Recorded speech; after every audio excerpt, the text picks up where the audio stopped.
Thank you for having me today. We're going to do this in like two parts, and I'm going to mix Arabic and English. I heard that some of you want Arabic. Who wants Arabic? Just so I can see. Anybody else Arabic? Few Arabic? Okay, we'll try to mix Arabic and English. And then we'll have some places where you guys can discuss some questions. Okay? So we're going to talk about resilient communication with your parents, kids and parents together, as middle school is a difficult age, I know, to be able to communicate. Okay, so we're going to talk about communication, and resilience is الواحد يقاوم ازاي لما يبقى عنده مشاكل او عنده صعوبة في الحياة، يبقى يقاوم ازاي. فهنتكلم النهارده على ازاي نتكلم مع ماما وبابا لما يبقى في عندنا حاجات عايزين نقاوم فيها. ونقاوم دي حاجة مهمة قوي، لأن العالم اللي احنا فيه بيبقى فيه صعوبة كتير، ممكن من المدرسة، ممكن من الأصحاب، ممكن من الناس اللي حوالينا، يبقى فيه حاجات صعوبة شوية. فلازم نعرف نتكلم كعيلة مع بعض عشان نعرف نقاوم المشاكل دي. لازم نفكر كويس في الكلام اللي بنقوله، ما نقولش كلام صعب أو كلام يجرح أو كلام مش بيفهم التاني اللي أنا عايزة أقوله وعايزة أوصله. بس مش بس في الكلام، ممكن في التون، ممكن في الطبع بتاع الشخص ده، ممكن في الايموشنال اكسبريشن يكون يبين الطبع بتاع الشخص ده. وازاي نسمع، دي اهم حاجه. فدي حاجه مهمه جدا جدا جدا في الاولاد اللي في الميدل سكول والبنات اللي في الميدل سكول. اهم حاجه بالنسبه لهم من الاحتياجات بتاعتهم ان يبقى عندهم احترام، يحسوا ان حد بيحترمهم، وهم لازم يحترموا الاخرين برضه. يعني نحترم بعض، الاب والام يحترموا الاولاد والاولاد يحترموا الاب والام. عايزين الادults اللي في حياتهم يبقوا consistent، دي حاجه مهمه جدا، يعني يبقوا ماشيين على طول معاهم consistently، مش يوم موجودين ويوم لا. لازم برضو يبقى عندنا ان في الاولاد دي ان يحسوا ان حد يعني بيشجعهم وحد ماشي معاهم خطوه خطوه وبيحبوهم non-stop. Kids and adults both need to have a sense of respect, which is really important. They need to have consistent parents in their life. And I know that this is challenging with all the activities and all the things that we are doing. That can be kind of challenging. Kids also need parents that believe in them, because at times they may not believe in themselves. And this is an age where there can be some self-esteem things. We're going to talk about that. So they need adults that believe in them. They need adults that love them unconditionally. They need adults that have high expectations of them, but adults also that know their strengths. And again, while there are many kinds of strengths, and while there are many kinds of talents, character strengths that I will talk about today are different than the performance strengths and different than talents. So we got to keep that in mind. So something that I want you all to keep in mind, and this is probably the most important slide that I will show today. So I really want to spend a few minutes on this because it is very, very important to discuss emotional intelligence. And just like we need intelligence in terms of our books and in terms of our knowledge and our careers and our school, we deeply, deeply, deeply need emotional intelligence to connect with other human beings, okay? And so this has 4 parts to it. And oftentimes we are not doing the 4 parts, or we're skipping parts, and that is what kind of hinders our relationships and our communication with other people. So the first part, for both the kids and the adults, it is really, really, really important that we know ourselves really well. And that's hard, right? Because we are living within ourselves. Imagine a fish living in a fishbowl. All it sees is the fishbowl. It doesn't see what's outside of that. So if somebody is telling you something about yourself that needs to be challenged or corrected, or hopefully it's coming from a loving source that's going to support you through that, but try to listen to that and at least take that in as data, because we do need self-awareness. Without self-awareness, believe it or not, it's very hard to carry on a relationship. The next thing is to self-regulate your emotions. Once you know who you are, you need to self-regulate who you are. We can't be overly emphatic and angry and upset and overwhelmed and all of these things and expect to function well within a relationship. Of course, all of us experience those things. But if you feel yourself getting overwhelmed or agitated or angry, take a step back and try to calm yourself before you continue on that conversation. The next thing is empathy. And once I know myself and I have regulated myself, the next thing is to be empathetic, right? And to understand that the people around me also have emotions and have feelings and have a different perspective than me. And in all of those situations, I need to have empathy, meaning I have to understand them, where they're coming from. And then and only then can I create a bridge and use social skills to connect the two relationships. So, parents and kids both, it's really important that we kind of follow this formula to understand ourselves, to understand our children, and the children understand their parents, and then we can produce some skills to connect to one another. The other thing that's really important that I want to go through today is there's many things related to resilience. Resilience is a very complex, very complex kind of topic with many ideas coming into it. But we can summarize it from here to there in several different ways. And one of the ways that we can do that is to look at 7 things that we can build to build resilience, okay? To build this nokalwim when there is difficulty and challenges. So the first thing that we need to do, and we're going to go through all of these 7 really quickly. The first thing that we can do is to build confidence. And parents, you can help your kids with building confidence. And kids, you can help build this as well by building knowledge and skills in everyday life that you do. So building skills by seeing what you're interested in school, where there's a sense of flow. Flow is its own scientific topic, but where you kind of lose track of time and you're very interested in what you're doing, that means that you are building skills and building knowledge. And if you have failed at something, let's see how we can learn from that rather than sitting in that failure and saying, I failed, this is terrible, and all of those different things. So we need to look for opportunities where we can grow. That will actually build confidence. And confidence is our ability to know that I have the ability to accomplish something. So I can recover from my challenges. I need to focus on my strengths. I need to focus on my own self-care. I need to set realistic goals for myself and learn from my mistakes and step outside my comfort zone, which is really important as well. And based on these character strengths, again, I've mentioned this many times throughout my talks this weekend. Again, this is something that is not performance-based. This is how we have strengths in our character, in our personality. And research tells us that every person walking the planet, all 8 billion of us, have all 24 of these character strengths. And there's a measure on here. I'm not affiliated with the measure, but I use it every week, almost every day, with my clients and my students to identify what their personality and character strengths are. And from there, we can identify which ones are your highest, which ones are lower strengths, but how can we apply these to our work, our academics, our families, our relationships, all of these different kinds of things. And so from there, I need to build this kind of self-esteem. And we talked a lot throughout the weekend that there are also positive emotions that we can use, and these positive emotions overlap a lot with the fruit of the Spirit, meaning that God definitely gives us talents and hope and things that help us to keep going when things are difficult. The next C in those 7 C's is connection. You cannot be resilient without relationships. And even God in Genesis chapter 2 said it is not good for man to be alone. So we are to seek somebody that is really beneficial and helpful to us, and we're helpful to them.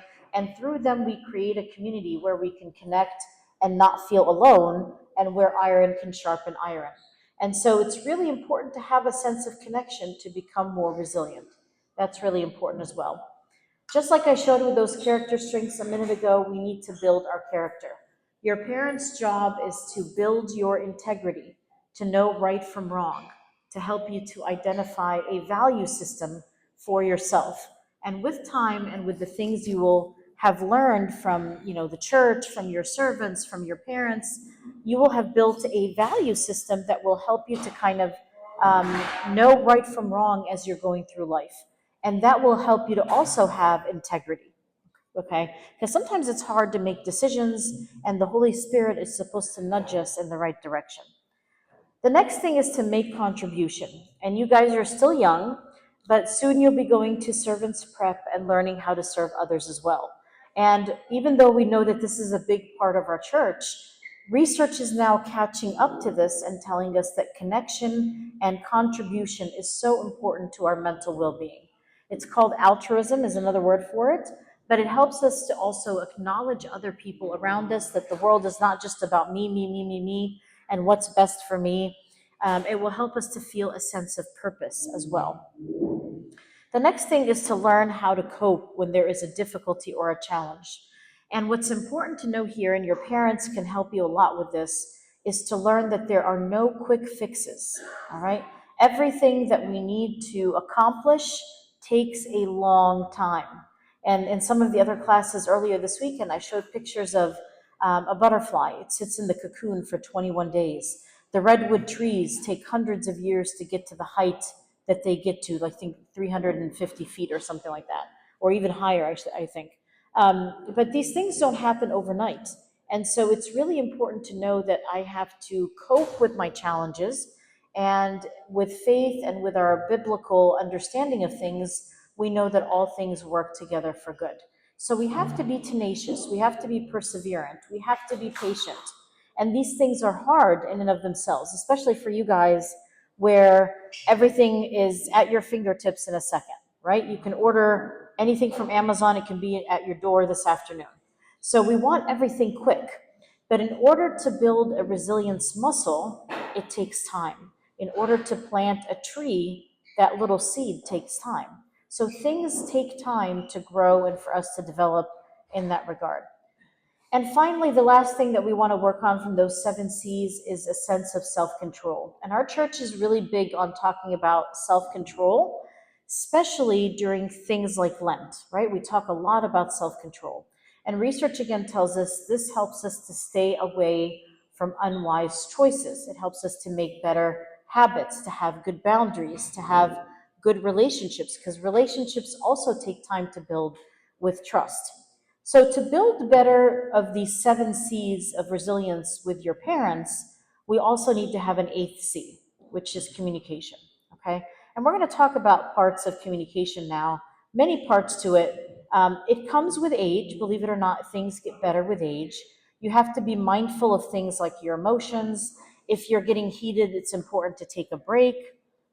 It's important to have time with your parents and your families away from electronics. I know you're tired of hearing about the electronics, right, and social media, but you need to spend time with people to build relationships without these extra devices.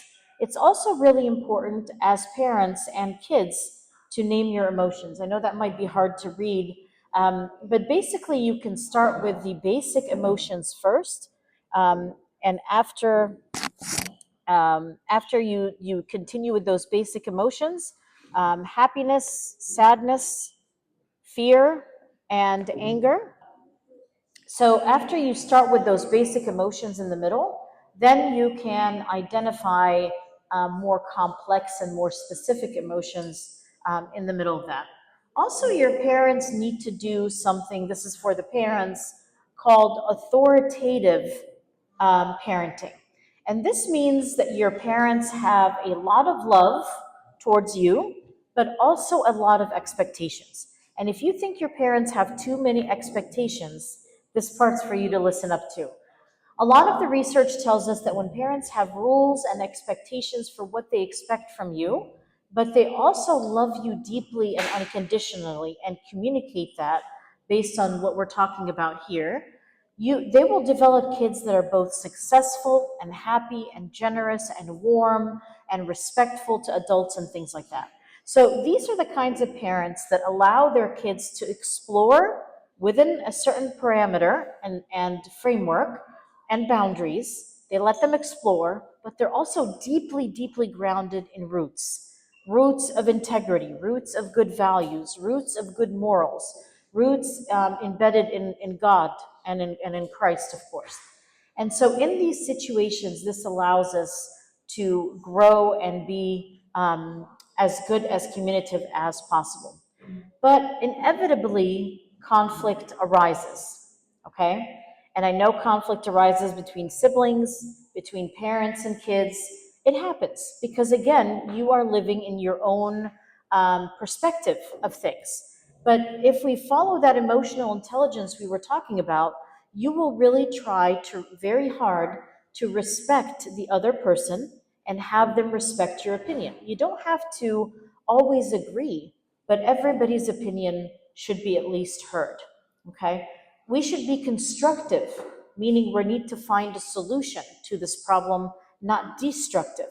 Oftentimes, arguments turn into negativity and people calling each other names or saying bad words or anger, and those things don't breed good communication. So use things like I statements and say, when this happens, I feel this. And from that feeling, we can have a discussion about how to repair wounds and how to repair hurts and things like that. Most importantly in conflict is to maintain trust, to seek the good of everybody in that room that's having that conflict, and to make sure that boundaries are not crossed. This requires us to have the right time and the right place to have our conflict. Don't have it in the middle of a grocery store. Don't have it as soon as your parents or even you come in from school. That can be something that's really challenging.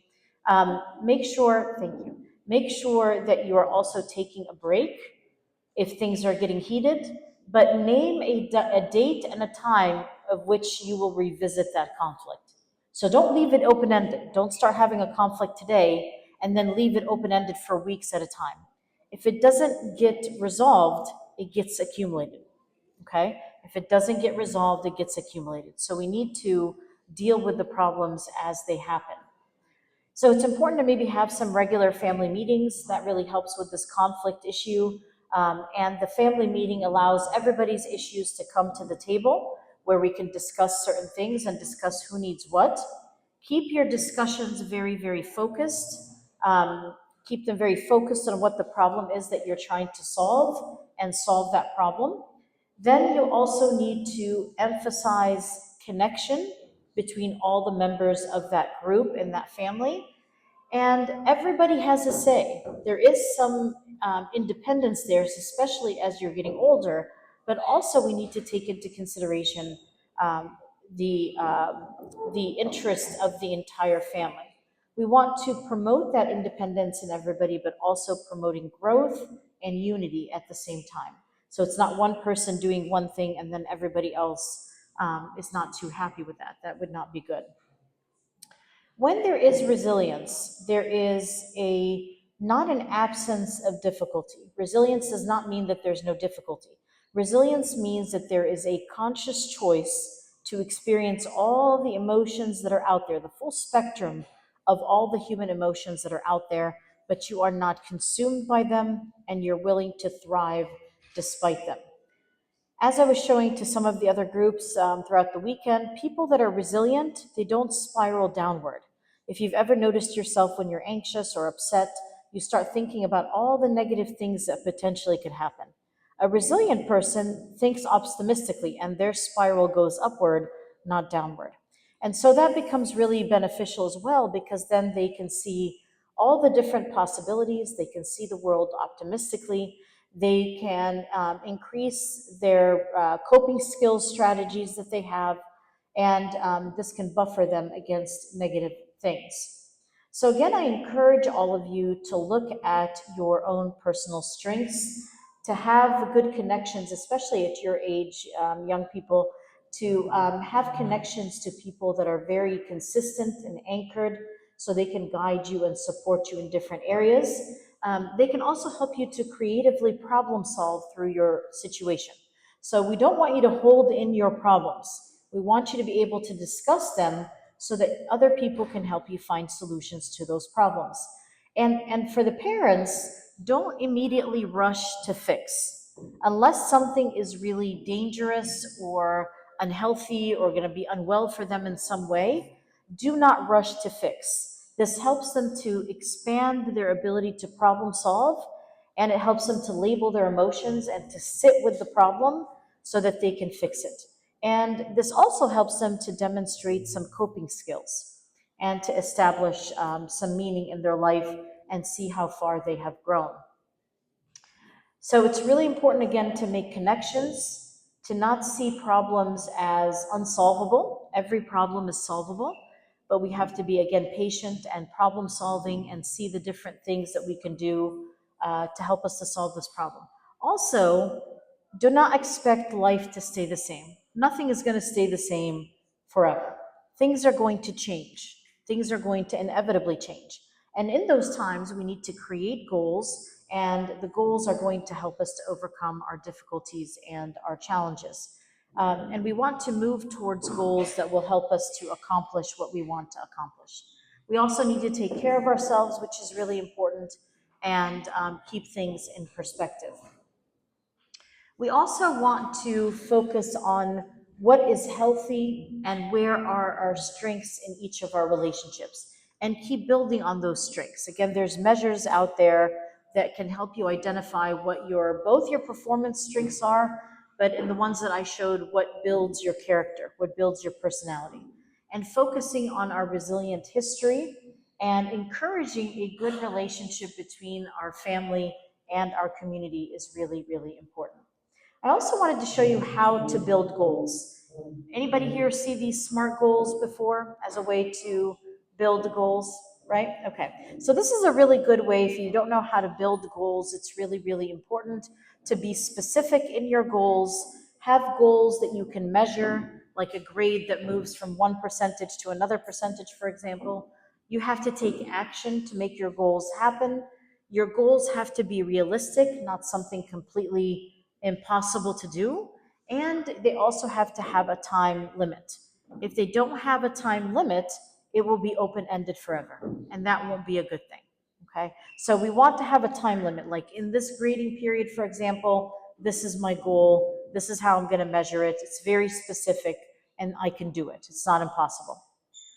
Research also tells us to be thankful, and we know from our church's perspective, we have the Thanksgiving prayer that we've been saying for 2,000 years, right?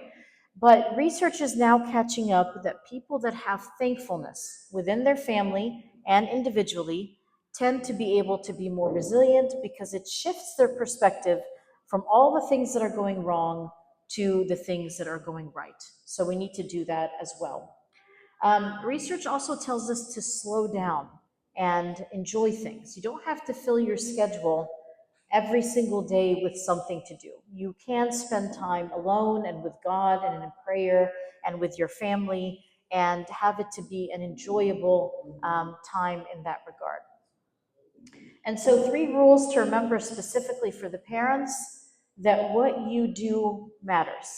What you do matters. And so if you think you're talking sometimes into a well and nobody's responding and nobody's listening, they are listening, okay? But you have to, again, be patient and perseverant to allow yourself time for these things to grow and develop and to blossom and bloom. And you also want to, for the parents, adapt your parenting to your child. If you have multiple children, you can't treat them all the same. You can't paint them all with one big paintbrush. And if this person has these strengths, it doesn't mean this person has the same strengths. They may have different strengths. But the good news is, from that survey of strengths, every single person in this world, all 8 billion of us, have strengths. And the measure will help you list it from 1 to 24, recognizing where are your highest and where are your lower strengths, and all of these things are important to look at as well. And finally, respect is a very important thing. Sometimes we get so heated about our opinions about things that we end up hurting the people that we love, and we hold on to our opinions much more strongly than the relationship. So it's not about winning or losing or being stubborn or sticking our feet in the mud, as they say, and hanging on to my opinion. Listen to what the other person is saying, and listen to understand, not listen to respond. Oftentimes we are calculating, what are we going to say next? How am I going to respond to this? Instead, listen to what this other person is saying. It is very, very, very important. And if we listen, this is when we will be able to allow the understanding of the other person, and this will help us to find a solution that works for everybody in that conflict. I'm going to tell you a very quick story that I heard about a person who thought they resolved the conflict and all they did was make the situation worse. Okay? So there was a father of two teenage daughters, and he was trying to work in his home office, focusing on his work, and all he could hear was his two daughters arguing over an orange, the fruit. And he got fed up with this after a while, left his work, and he said, "What's going on here?" And they keep bickering back and forth about the orange. Nobody's listening to anybody. And finally, the dad takes the orange, splits it in half, and gives a half to each daughter because they're arguing over the orange. Both of them look stunned, completely stunned, and walk away even more angry and arguing. And the dad is confused. What happened? I did the right thing. I cut the orange in half. Everybody got an equal half. Everybody should be happy. What ended up happening is that the one daughter was baking a cake and needed the rind of a full orange. And the other daughter had skipped lunch and was hungry and wanted to eat the full orange. Had everybody listened to everybody in that situation, they could have peeled the orange, given the rind to the one girl, given the full orange to the other girl, and dad would have been in a calm environment and not in the chaos that he was in. So again, we don't listen. We think we know the solution, but we're not listening to what the problem is. Okay? So communication is really, really, really important. And if we listen, we will avoid the disrespect. We will avoid the being stuck on your situation and how to deal with it. You'll be listening to the other person's opinion, and maybe you'll learn a thing or two about that situation. And unfortunately, the disrespect comes from not listening, not seeing this other person as having feelings or emotions, and one person attacks before the other attacks. Okay? So what I want to tell you is, and I've shown this every one of the talks that we gave this weekend, one of my favorite paintings has been my favorite painting for about a decade now at least. I have this hanging in my home office because it shows us potential. This painting is about potential. And it's a self-portrait of the artist. His name is René Magritte. He's from Belgium, painted this in 1936. And he's looking at an egg that is not doing anything, but is drawing a full flying bird. Not even a little chick. He's drawing a full bird because he sees this egg's potential.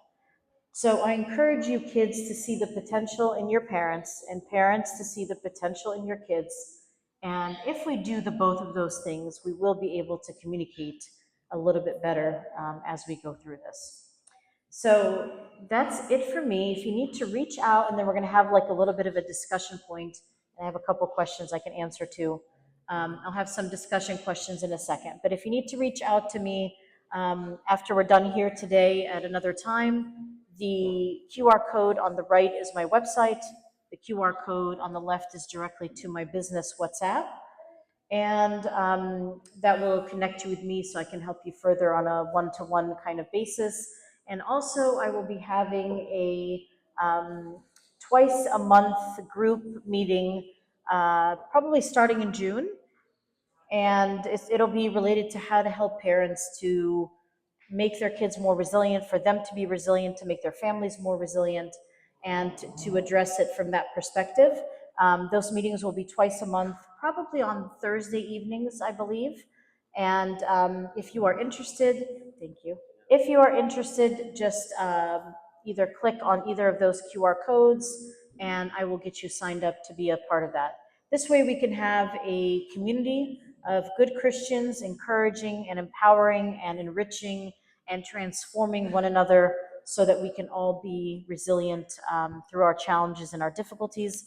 I will be covering some topics and answering questions during those meetings, but mostly it's to create a community. And again, if you need one-on-one support, I can help with that as well. So let's answer the questions first. I will take these.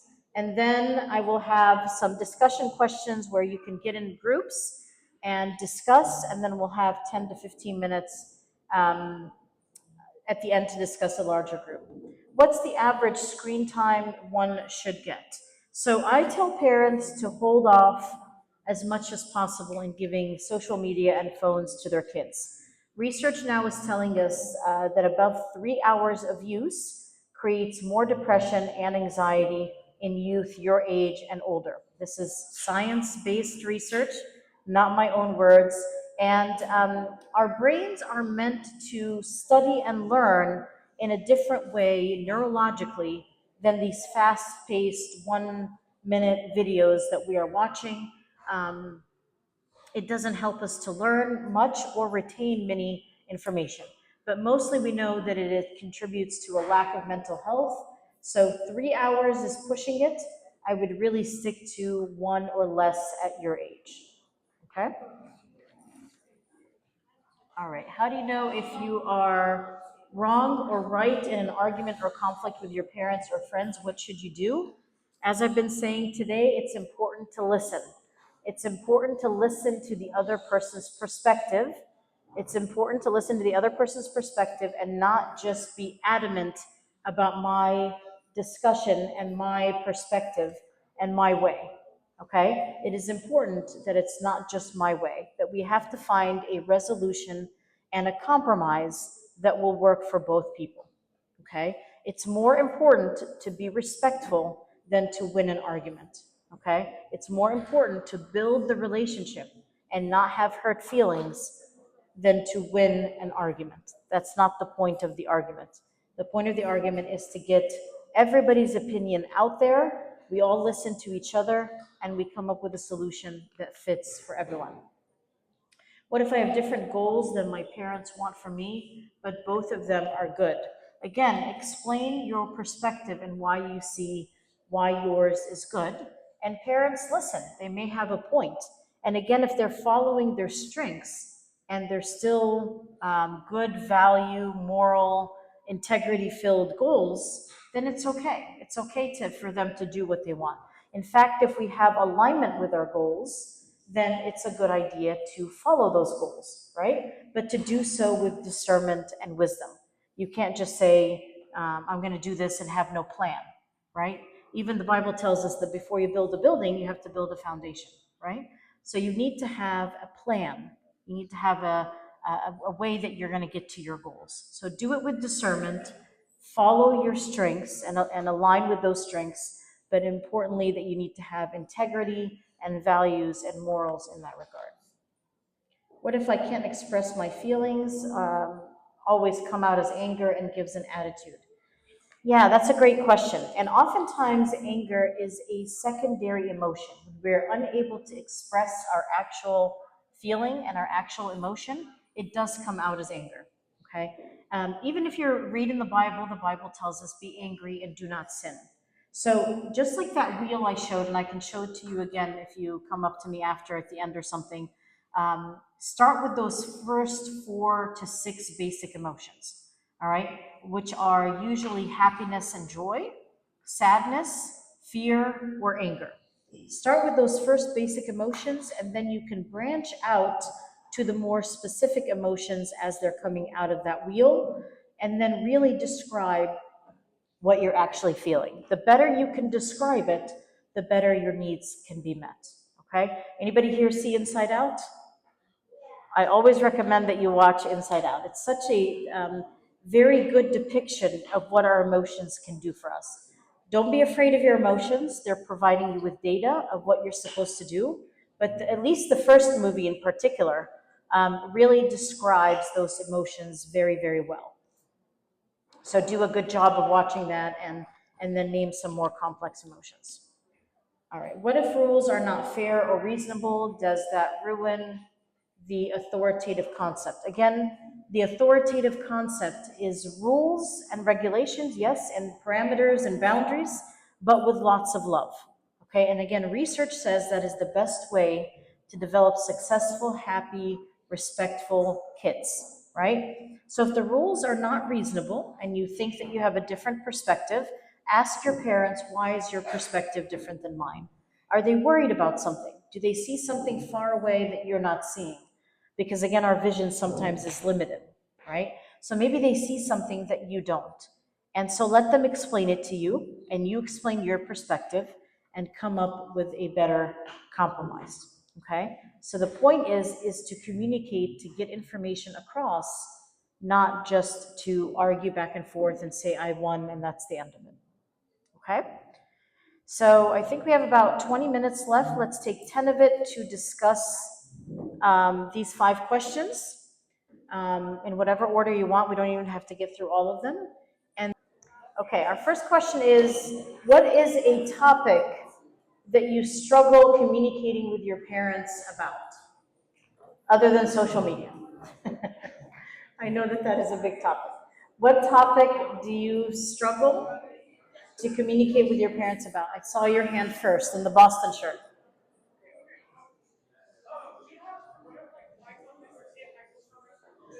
I'm sorry, they're bringing you a microphone.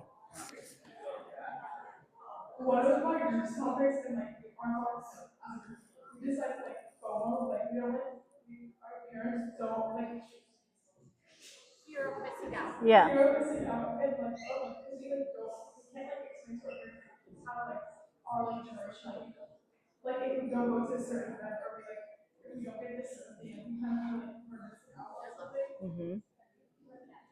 Yeah. So you want to go to every event that you are invited to?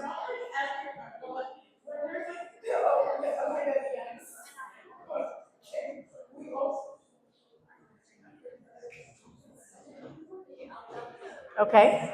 So the other one is that they're too shy or too worried to talk to their parents about feelings towards the other gender. Okay, that's a good point. And and it's important to know that your parents have wisdom in these areas, but it's okay to speak from your perspective too. Okay? And if they, for the FOMO one, if they can't have you attend every single event, there's probably a reason for that. You have to balance out your life. I didn't show this slide when we're talking about, but I showed it to other groups, that we have to balance the different areas of our life. We can't just do one thing and one thing only. We have to balance the different areas, and that's going to be really, really important for our development and growth as well. Okay? In terms of relationships with others, hopefully your parents will guide you on how to communicate to the other gender, but also how to slow down and do things slowly and not rush too much into the future. Okay? Yes. Okay, we'll ask the next question in the interest of time. What prevents good communication in your family, and what are some of the barriers? Yes. So there's like two main concepts that I think can prevent the barriers.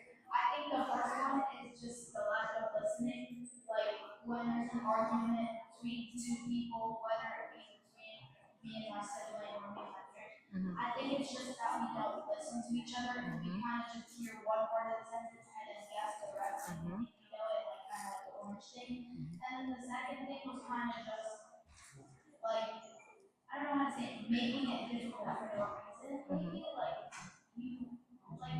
you it's so simple to not argue about it, but like you choose to keep going with it and you choose to proceed with it and like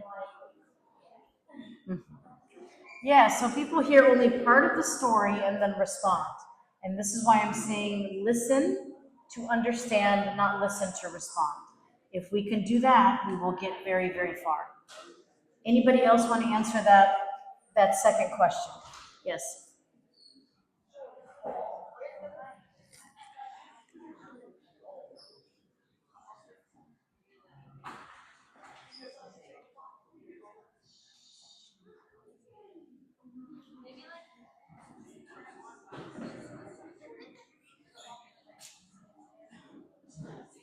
You can say and I'll repeat it.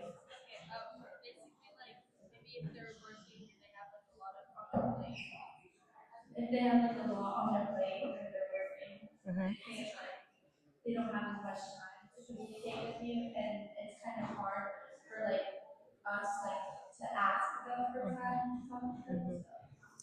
Yeah, that's a really good point, and this is why I say try to make a consistent time to have family meetings where these issues can arise and be discussed. And yes, parents do work a lot. I can completely understand that.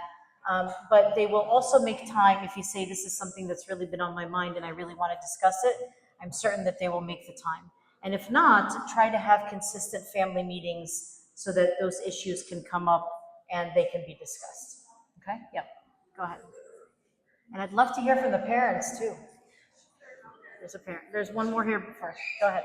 Like, if you tell your parents about like dollar or whatever, they always make it like a bigger deal than it already is. And they like make it seem like it's a big person. Yeah, so again, I'm encouraging the parents in this perspective to listen also and not make things a big deal first, but to listen before you respond. And kids, try to deliver the message as best as you can to them. And if they're saying things and misunderstanding it, say, no, I don't mean it this way. I want it to be heard this way. And if it takes repeating, then repeat it. That's okay too. Over here and then in the back. I think you hammered a little bit on it. I see this in kids that I serve. The parents think that they know their kids too much, and they actually don't. They have a lot to discover about their kids, and if they give them the time to listen to them, they'll discover a lot more. Yeah. Which also, in return, prevents the kids from speaking up their emotions, their feelings, and the things that they're worried about, and they become shy and they kind of shut off from speaking freely in front of their parents out of fear of them lashing out. Yes, yes, absolutely. So those two things definitely shut things down, right? If somebody's going to lash out or somebody's not going to understand, neither group is going to talk to the other, and that becomes problematic for sure. Go ahead. Yes. I just wanted to ask about the question about the angry, that this angry thing and this is that we can do when they really get angry and even ask you, can you give us some tips on what we can do? Just like the counting down, like the stuff that we're right now. And we all know what we can do if we as parents or they as kids when we're angry and we can't really manage to control it. Yeah, so the main important thing with anger is to know what you're actually feeling. Not because when you don't know what you're actually feeling, what you actually need, maybe you feel disappointed, maybe you feel hurt, maybe you feel hungry, maybe you feel tired, and all of those emotions come up to the surface as anger. So I need to know what the actual emotion is that I'm feeling under the surface and deal with that actual emotion. If I feel disappointed, deal with the disappointment. If I feel unheard, deal with the unheard, rather than have it come up to the surface as angry. Yep. And that's why I was saying use the wheel if you don't know your emotions. Yes. Yeah. Can we listen up so we all have a chance to learn from each other? Everybody listen up. Like sometimes people are having a conversation about the thing, like they might be distracted by something else in their phone or electronic, and that's what prevents, like that's what could prevent like good communication. Yes, absolutely. So that's why I was saying have family meetings, have time to discuss without distractions at a time that works for everybody, not 9 o'clock at night after a long day when everyone's tired, not when they're just coming in from the door and they just need to, take a shower or sleep or eat or something, but find the right time to have discussions that will help tremendously. I think one thing that prevents good communication in the family is strictness. Because when parents are too strict on the kid, it can cause the kid to sneak around and try and be around the person. Yeah. And kids might be afraid to tell their parents anything about that, about anything that happens outside of home, because they are afraid of their parents getting mad, screaming, punishing them for things that they try to explain to them. Yeah, absolutely. So if you think that they're going to be too strict, you're not going to respond. You're not going to tell them things because you're worried about their reaction and what that's going to be. Yes. One thing like my dad used to always say, or he always says, I don't know what it is in English, but he always says in Arabic, "Put him on more." Okay. Everything that is said no to, it's always going to be want to. Uh-huh. So the way I did that always did it was, it's a yes, but right now, or like at this time. Yeah. So it's a yes, just not right now. Yeah. It'll be at this time. So maybe the timing is for later. Yep. Yep. Absolutely. See a few more hands. Yep. service, I noticed that some of the youth would say things like parents are too strict, blah blah blah. But then when we ask people to never put it like, what do you mean, what too strict? To be an example, it's usually something that is outright, like it's wrong, like it shouldn't be done, and it's just a lack of what everybody else is doing it. Why can't we do it? It's that kind of mentality, or it's it kind of gets into that conversation is, and so how do we message the, yeah, we get it that there's a lot of bad things out there, but that should not be normalized, and we have the not just the knowledge and experience, but we have the spiritual closeness to God to say, look, this is what Christ is saying, and we should not be doing everything that the world is doing. We don't want to be dirt. Believe it or not, the research on peer pressure and conformity goes all the way back to 1951.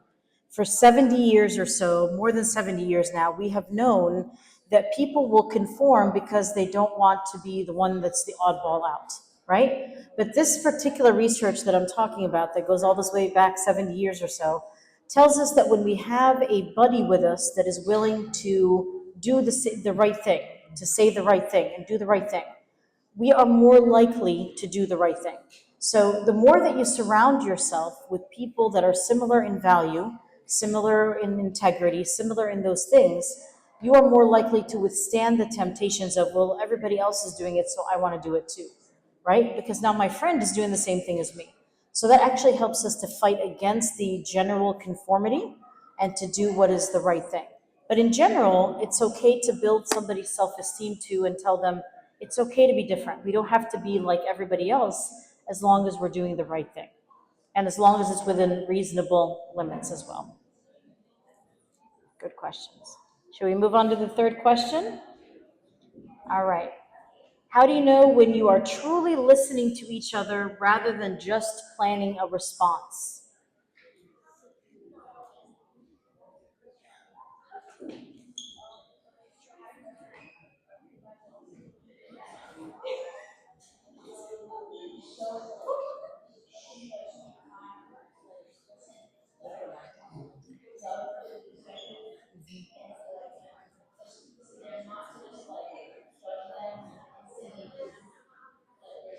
Mm-hmm. Mm-hmm. Yeah, very good. So you're actually listening, believe it or not, you can mirror what they're saying. So you can say, I hear you said X, Y, and Z. If you can do that, you were listening and you were understanding their emotions behind it, not just ready to jump and respond. Okay? So mirror what they're saying.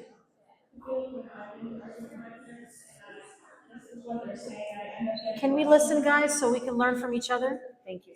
Go ahead. When I start conflict, if I'm mad at something, I'll start pretty mad, and then when I hear what they're saying, I know that I'm listening because I'm starting to get less and I'm starting to understand more. Yep. Because like I know my parents want the best for me, but sometimes that's eye to eye. But when I start to get their perspective, I understand more and I know that they're coming from a place of love. So I know I'm listening when I'm not as mad when I hear the conversation. So that's a really good point, knowing your parents' character and that they want what's best for you and that they love you and they're not trying to do things to, close things down or not let you do anything fun. They're genuinely concerned about who you are and the places you go and what you do and your best interest. So knowing their character is really helpful. And again, you're hearing their perspective, you're starting to understand it, which is really important. Great point. Anybody else?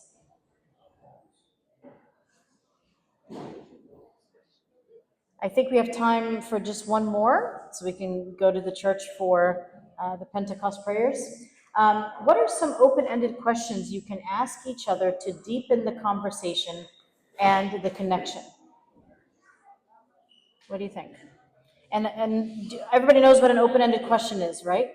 Usually, let's say, for example, you come home from school and your parents say, how was your day? You're going to say, fine, and go to your room and close the door, right? So you could ask better questions like, what was the best part of your day? Anybody hurt your feelings today? Who was it? What happened, right? Open-ended questions. Those are important. Yes. Like,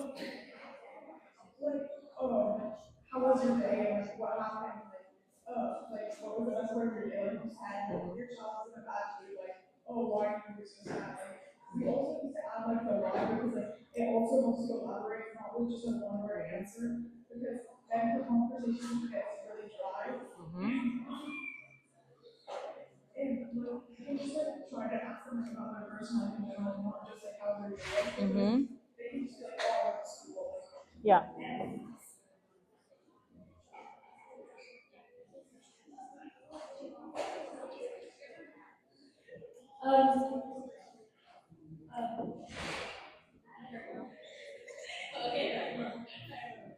So like if you're like a child asking your parents something, I know like a lot of parents say like so like if you ask about your day, especially like at work, because like they have like a lot of complaints. So if you ask them like, how was your day, Yes.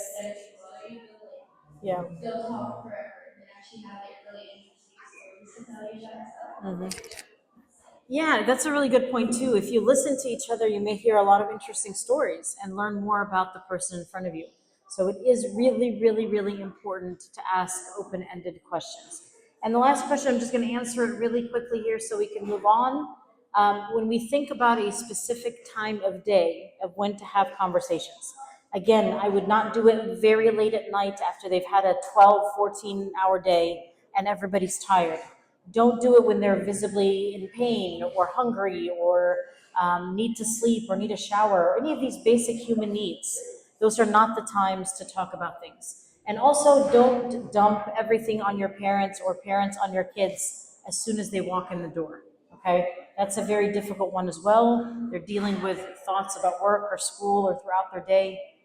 So make it at a time where everybody's relaxed, everybody's calm, everybody's fed, nobody's tired, and that's when you can have the most productive conversation. Thank you all very much for having me this weekend. It's been wonderful. I appreciate you all.